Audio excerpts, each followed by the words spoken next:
దేవుడికి నైవేద్యం త్వరగా పెట్టాలి అన్నా, పిల్లలకి లంచ్ బాక్స్ ఫాస్ట్‌గా ప్రిపేర్ చేయాలన్నా, మనకి ఫస్ట్ గుర్తొచ్చేదేంటంటే లెమన్ రైస్.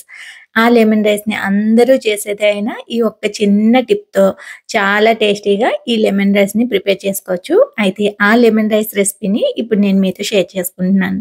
దీనికోసం ముందుగా రైస్‌ని ప్రిపేర్ చేసుకుందాం. అందుకోసం కుక్కర్‌లోని 2 కప్పుల వరకు బియ్యాన్ని తీసుకోవాలి. ఈ 2 కప్పుల బియ్యం దాదాపుగా 400 గ్రాముల వరకు వచ్చిందనమాట. ఇప్పుడు ఈ రైస్‌ని 2, 3 సార్లు బాగా వాష్ చేసి, ఒక కప్పు లెక్కకి 2 కప్పులు చొప్పున నీళ్ళని యాడ్ చేసుకొని కొద్దిగా నూనె వేసుకోవాలి. నూనె వేసుకోవడం వల్ల రైస్ పొడి పొడిగా వస్తుంది కదా! ఇప్పుడు కుక్కర్ పైన మూత పెట్టేసి 2, 3 విజిల్స్ రానిచ్చి, కుక్కర్ కంప్లీట్‌గా చల్లారిన తర్వాత ఏదైనా వెడల్పుగా ఉండే ప్లేట్ గానీ, చిన్న పళ్ళెంలోకి గానీ ఈ రైస్‌ని ట్రాన్స్‌ఫర్ చేసి ఇలా పరుచుకుంటూ చల్లారనివ్వాలి. ఈ రైస్‌లోని రుచికి సరిపడగా ఉప్పు వేసుకోవాలి. నేనిక్కడ చేత్తో వేశాను కదండీ! మీరు వేసుకోవాలి అనుకుంటే 2 స్పూన్ల వరకు ఉప్పునైతే యాడ్ చేసుకోవాలి. ఈ ఉప్పంతా రైస్‌కి పట్టేలాగా ఒకసారి బాగా కలిపేసుకోవాలి. ఇప్పుడు పోపు కోసం కడాయిలోని ఆయిల్‌ని వేసి, ఆయిల్ వేడైన తర్వాత ఒక స్పూన్ ఆవాలు, 2 స్పూన్లు శనగపప్పు, 2 స్పూన్లు మినపప్పు వేసుకోవాలి. ఇవి కాస్త వేగిన తర్వాత గుప్పెడంతా పల్లీలని వేసుకున్నాను. ఈ పల్లీలని వేయించినవి వేసుకున్నాను.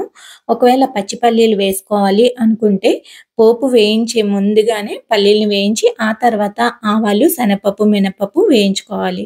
అలాగే మరో గుప్పెడంతా జీడిపప్పును కూడా వేసి 5, 6 ఎండుమిరపకాయలు, 5, 6 పచ్చిమిరపకాయలని ఇలా చీల్చుకొని వేసుకున్నవి వేసుకోవాలి. అలాగే కొద్దిగా కరివేపాకును వేసి ఈ పోపుని ఒకసారి కలుపుకొని దీంట్లో కొద్దిగా పసుపు, అలాగే కొద్దిగా ఇంగువ కూడా వేసి పోపుని కలుపుకొని పక్కనుంచుకోవాలి. పులుపు కోసం ఇక్కడ 4 మీడియం సైజ్ నిమ్మకాయలనైతే తీసుకున్నాను. పెద్ద నిమ్మకాయలైతే 3 సరిపోతాయి. నిమ్మకాయల్ని ఇలా అదిమి రాయడం వలన నిమ్మరసం అనేది ఎక్కువగా వస్తుంది. ఈ నిమ్మకాయల్ని కట్ చేసుకొని దీని నుంచి రసాన్ని తీసుకోవాలి. లెమన్ స్క్వీజర్ ఉంటే దాన్ని కూడా యూజ్ చేయొచ్చు. లేదంటే ఈ విధంగా రసాన్ని తీసుకొని పిక్కల్ని సెపరేట్ చేసేయాలి.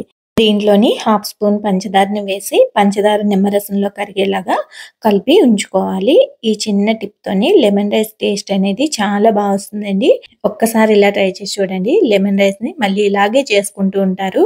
ఇప్పుడు చల్లారిన ఈ రైస్‌లోకి పోపులనైతే వేసి కలిపేసుకోవాలి. పోపులు కలిసిన తర్వాత నిమ్మరసాన్ని కూడా వేసి, రైస్ మొత్తం ఈ నిమ్మరసం, పోపులు అన్నీ బాగా పట్టేలాగా కలుపుకోవాలి. ఇలా గరిటెతో కాకుండా చేత్తో కలపడం వల్ల పులిహోర టేస్ట్ అనేది చాలా బావుంటుంది. ఉప్పు, కారం, పులుపు అన్నీ రైస్‌కి బాగా పడతాయి. ఏదైనా గరిటెతో కలిపే పులిహోరకి, చేత్తో కలిపే పులిహోరకి తప్పకుండా తేడా ఉంటుంది. చేత్తో కలిపే పులిహోర టేస్ట్ ఇంకా బావుంటుంది. అంతేనండి. చాలా ఈజీగా, సింపుల్‌గా అయిపోయే ఈ నిమ్మకాయ పులిహోరని ప్రసాదాలుగా అయినా, లంచ్ బాక్స్‌గా అయినా చాలా త్వరగా ప్రిపేర్ చేసేసుకోవచ్చు. ఈ నవరాత్రుల్లోని ఈ నిమ్మకాయ పులిహోరని ఇలా ట్రై చేసి మీకెలా వచ్చింది అనేది నాతో షేర్ చేసుకోవడం మాత్రం మర్చిపోకండి. వీడియో నచ్చితే లైక్ చేయండి. మీ ఫ్రెండ్స్ అండ్ ఫ్యామిలీతో షేర్ చేసుకోండి. Thanks for watching.